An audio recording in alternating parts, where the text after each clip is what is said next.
CM ಕುರ್ಚಿ ಮೇಲೆ ಕಣ್ಣಿಟ್ಟಿದ್ದವರಿಗೆ check mate ಅನ್ನ ಕೊಟ್ಟಿದ್ದಾರೆ ಸಿಎಂ ಸಿದ್ದರಾಮಯ್ಯ. ಡಿಕೆಶಿಗೆ ಶಾಸಕ ನರೇಂದ್ರ ಸ್ವಾಮಿ ಪರೋಕ್ಷವಾಗಿ ಟಾಂಗ್ ಅನ್ನ ಕೊಟ್ಟಿದ್ದಾರೆ. ಸಿದ್ದರಾಮಯ್ಯರನ್ನ ಸಿಎಂ ಆಗಿ ಪಕ್ಷ ಆಯ್ಕೆ ಮಾಡಿಲ್ಲ, ಶಾಸಕರ ಅಭಿಪ್ರಾಯವನ್ನ ಸಂಗ್ರಹಿಸಿ ಸಿಎಂ ಆಗಿ ಮಾಡಿದ್ದಾರೆ. ನಮ್ಮ ಪಕ್ಷ ಶಾಸಕರ ಅಭಿಪ್ರಾಯಕ್ಕೆ ಬದ್ಧವಾಗಿದೆ. 2013ರಲ್ಲೂ ವೋಟಿಂಗ್ ಮಾಡಿ ಸಿಎಂ ಅನ್ನ ಮಾಡಲಾಯಿತು.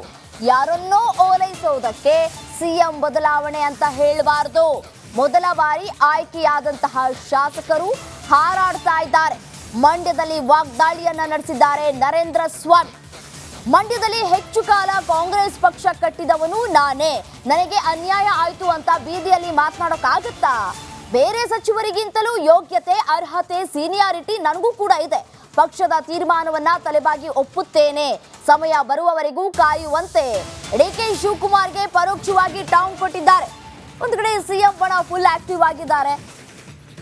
ಡಿಕೆ ಶಿವಕುಮಾರ್ಗೆ ಚೆಕ್ ಮೇಟ್ ಇಡುವಂತಹ ಕೆಲಸಗಳನ್ನ ಮಾಡ್ಕೊಳ್ತಾ ಬರ್ತಾ ಇದ್ದಾರೆ. ಇದೀಗ ಪರೋಕ್ಷವಾಗಿ ಟಾಂಗ್ ಕೊಟ್ಟಿದ್ದಾರೆ ನರೇಂದ್ರ ಸ್ವಾಮಿ. ಸಿದ್ದರಾಮಯ್ಯನವ್ರನ್ನ ಮುಖ್ಯಮಂತ್ರಿ ಮಾಡಬೇಕಾದಾಗ ನೇರವಾಗಿ ಪಕ್ಷ ತೀರ್ಮಾನ ತಗೊಳ್ಳಿಲ್ಲ. ಶಾಸಕರ ಅಭಿಪ್ರಾಯವನ್ನು ಸಂಗ್ರಹಿಸಿ ಬಹುಮತದ ನಿರ್ಣಯವನ್ನು ಘೋಷಣೆ ಮಾಡಿರ್ತಕ್ಕಂಥದ್ದು 2 ಬಾರಿ ನಾನು ನೋಡಿದ್ದೇನೆ. 2013ರಲ್ಲೂ ವೋಟಿಂಗೇ ನಡೀತು. ನಮ್ಮ ಇಂಟರ್ನಲ್ ಡೆಮಾಕ್ರಸಿ, ಈಗಲೂ ಇಂಟರ್ನಲ್ ಡೆಮಾಕ್ರಸಿಗೆ ನಮ್ಮ ಪಕ್ಷ ಬದ್ಧವಾಗಿದೆ. ಹಾಗಂದಾಕ್ಷಣಕ್ಕೆ ಇನ್ನಿತರಿಗೆ ಅವಕಾಶ ಇಲ್ಲ ಅನ್ನೋಂಥ ಪ್ರಶ್ನೆಯೂ ಇಲ್ಲ. ಸಮಯ, ಸಂದರ್ಭ, ನಾಯಕತ್ವ ಮತ್ತು ಪಕ್ಷದ ಭವಿಷ್ಯತ್ತಿನ ದೃಷ್ಟಿನಲ್ಲಿ ತೀರ್ಮಾನ ಕೈಗೊಳ್ಳೋ ವಿಚಾರ ಹೊರತು ಯಾರೋ ಓಲೈಕೆಗೋಸ್ಕರ ಮಾತಾಡೋದು, ಹೊಗಳಿಕೆಗೋಸ್ಕರ ಮಾತಾಡ್ತಕ್ಕಂಥದ್ದು ಅಥವಾ ಪಕ್ಷಕ್ಕೆ ಧಕ್ಕೆ ಉಂಟು ಮಾಡಬೇಕು ಅಂತ ಮಾತಾಡೋದು ಸಮಂಜಸ ಅಲ್ಲ. ಕೆಲವು ಶಾಸಕರು ಮೊದಲನೇ ಬಾರಿ ಬಂದವರು ಭಾಳ ಹರಡ್ತಾ ಇದ್ದಾರೆ. ಸಮಂಜಸ ಅಲ್ಲ. ಕೂತ್ಕೊಳ್ಳೋಣ, ಪಕ್ಷದೊಳಗೆ ಕೂತ್ಕೊಳ್ಳೋಣ.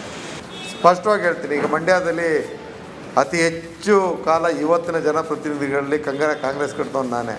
ನನಗೆ ಅನ್ಯಾಯ ಆಯಿತು ಅಂತ ಬೀದಿಲಿ ಮಾತಾಡೋಕ್ಕಾಗತ್ತಾ? ನನ್ನ ಬೇಡಿಕೆ ಅಂದರೆ ಪಕ್ಷದೊಳಗೆ. ಈಗ ಬೇರೆ ಸಚಿವರಿಗಿನ್ನ ಯೋಗ್ಯತೆ, ಅರ್ಹತೆ, ಸೀನಿಯಾರಿಟಿ ನನಗೂ ಇದೆ. ನನಗಾಗಿಲ್ಲ.